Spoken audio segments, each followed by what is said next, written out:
ঠাকুর মা স্বামীজির চরণে প্রণাম জানিয়ে শুরু করছি আমাদের বই পড়া। আমরা পড়ছি মহারাজ স্বামী সোমেশ্বরানন্দের কিছু লেখা। বিষয়টি হচ্ছে দুই বন্ধুর বার্তালাপ। আসুন দেখি মহারাজ এর মাধ্যমে আমাদের কি বোঝাতে চেয়েছেন বা বলছেন। বাইরে আনন্দ নেই, কিন্তু অন্তরের আনন্দকে খুঁজে পাওয়া কি সহজ? এর একটা সমাধান হতে পারে। এখন ভাবছি যে অন্য কেউ বা পরিস্থিতি আমায় আনন্দ দিতে পারে, এর বদলে আমি নিজেই কোনো পদক্ষেপ নিতে পারি আনন্দ পেতে। অর্থাৎ আনন্দ পাওয়ার জন্য অন্য কিছুর উপর নির্ভরশীল না হয়ে নিজেই সুখী হওয়ার পরিবেশ তৈরি করতে পারি। যে কোনো অবস্থাতে আনন্দের উপাদান নেওয়া সম্ভব। উদাহরণ দিয়ে বোঝান এটা। ধরা যাক আমি একঘেয়ে বোর্ড অনুভব করছি। এটা কাটাবার জন্য কোনো বন্ধুকে ফোন না করে স্মার্টফোনে গান শুনতে পারি।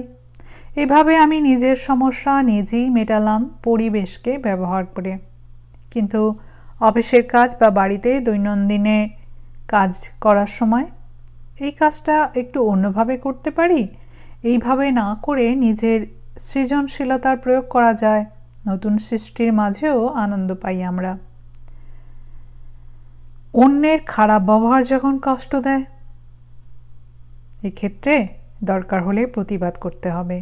কিন্তু সেই সময় যদি মনে রাখি যে ওই লোকটি তার অবচেতন মনের নেতিবাচক প্রভাবে অসহায় বলেই এমন খারাপ ব্যবহার করছে, তখন আমার মনে অতটা কষ্ট না হয়ে বরং কিছুটা সমবেদনা আসবে তার প্রতি।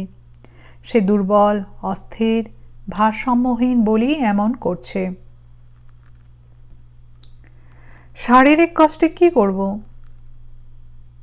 ওষুধ নিতে হবে। কিন্তু আমরা সাধারণত এই কষ্ট নিয়ে চিন্তিত থাকি দৈহিক ব্যথা দূর হলেও, আর এই জন্য নিরানন্দে থাকি। অন্যকে বলি এই দুঃখের কথা। এভাবে দুঃখকে মানসিকভাবে জাগিয়ে রাখি। আমার এক বন্ধু অতি বৃদ্ধ, প্রায়ই রাতে ঘুম ভেঙে যায়। তখন কষ্ট, সহজে ঘুম আসতে চায় না। তিনি কি করেন তখন? মনে মনে জয়রামবাটি বা দক্ষিণেশ্বরে চলে যান। কল্পনায় কথা বলেন মা বা ঠাকুরের সাথে। মন আনন্দে ভরে ওঠে। এভাবে মন শান্ত হয়ে ধীরে ধীরে ঘুম এসে যায়। অর্থাৎ নিজের মনকে তিনি কষ্ট থেকে কোনো আনন্দের বিষয়ে বা চিন্তায় নিয়ে যান। কিন্তু সংসারে সবাইকে নিয়ে থাকতে হয়। এর উত্তরে মহারাজ বলছেন, আপনার যুক্তিটা বুঝলাম না। কারোর সাথে থাকা আর তার উপর পুরোপুরি নির্ভরশীল হওয়া এক জিনিস নয়। কিছু ব্যাপারে আমি অন্যের উপর নির্ভর করতে পারি, কিন্তু তিনি সাহায্য না করলে জলে পড়ে যাব কেন? দরকার পড়লে নিজের কাজ নিজে করতে পারবো না কেন? এই নির্ভরতাই তো সমস্যা আনে, যার পরিণতি দুঃখ। পরিস্থিতি প্রায়ই চ্যালেঞ্জ আনছে আমাদের সামনে। যদি আনন্দের সঙ্গে এর মোকাবিলা করতে এগিয়ে না যাই, এর অর্থ মানসিকভাবে পরিণত নই আমি, অর্থাৎ দুঃখের কারণ আমি নিজেই।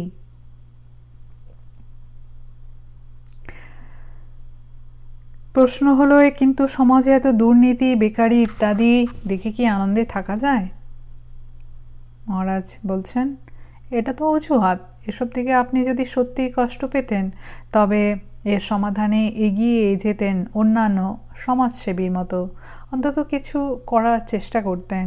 কফি হাউস বিপ্লবী বা ফেসবুক সংগ্রামী তো দুঃখ প্রকাশ করে সমাজের অবস্থা দেখে ওসব লোক দেখানো গিমিক।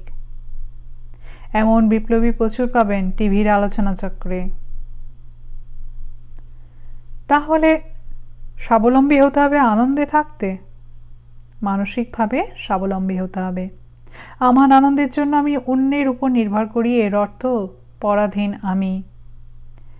নিজের আনন্দ নিজে খুঁজে নেব, নিজে তৈরি করব আনন্দের পরিবেশ, এটাই সমাধান। কিন্তু আজকের মানুষ পরিবেশের চাপে বিধ্বস্ত। মহারাজ বলছেন, মূল সমস্যা এটা নয়। চারপাশে আনন্দের উপাদানগুলিকে সে লক্ষ্য করে না। সেই সাথে নেতিবাচক মানসিকতা। এই কারণেই সে দুঃখী। আনন্দিত থাকার প্রথম শর্ত হলো পজিটিভ মানসিকতা, আশাবাদী স্বভাব। নিজের ভাগ্য গড়ার শক্তি আমার আছে এটা বিশ্বাস করা চাই এবং পরে একে বাস্তবে রূপ দিতে হবে। দ্বিতীয়ত, সে শুধু নিজের আনন্দ নিয়েই ব্যস্ত। অন্যকে আনন্দ দিলে যে নিজেও আনন্দ পাওয়া যায় এই নিয়ে ভাবে না। টিভি, পাড়া, সমাজে অন্যের আনন্দ দেখে সে কেন আনন্দিত হয় না? দেয়ার মধ্যে ত্যাগের মাধ্যমে অন্যকে সাহায্য করে যে আনন্দ পাওয়া যায়, নিজের দুঃখ দূর হয়, এটা সে বুঝতে পারে না। প্রশ্ন, তাহলে কি সমাজসেবাই আনন্দের পথ? মহারাজ বলছেন, হ্যাঁ, খুব বড় পথ, তবে এই সেবার পেছনে যেন ভালোবাসা থাকে। পলিটিক্যাল সেবা হলে হবে না। সেবার পেছনে যদি কোনো মতলব থাকে তবে সেটা স্বার্থপরতা। প্রকৃত সেবা আসে পরার্থপরতা থেকে, ত্যাগ থেকে। প্রশ্ন, শুধু সমাজসেবাই প্রকৃত আনন্দ দেবে? মহারাজ বলছেন, না, এর সাথে আধ্যাত্মিক সাধনা থাকা দরকার। বিদ্যাসাগর শেষ বয়সে মনে গভীর দুঃখ নিয়ে কলকাতা ছেড়ে চলে গিয়েছিলেন। কেন?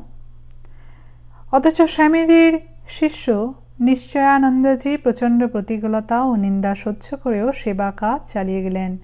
তাই সাধন ভজন খুবই দরকার। দ্বিতীয়ত, সাধনার মাধ্যমেই বোঝা যায় যে মানুষের নিজের অন্তরেই আনন্দ লুকিয়ে আছে। এই উৎসকে খুঁজে পেলেই মানুষ প্রকৃত আনন্দের স্বাদ পায়। আমরা মহারাজ স্বামী সোমেশ্বরানন্দের মূল্যবান আলোচনা শুনলাম। পূজনীয় মহারাজের চরণে আমাদের সকলের ভক্তিপূর্ণ প্রণাম জানাই। সকলে ভালো থাকুন, আনন্দে থাকুন। চ্যানেলটি ভালো লাগলে শেয়ার করুন, সাবস্ক্রাইব করুন। অনেক ধন্যবাদ।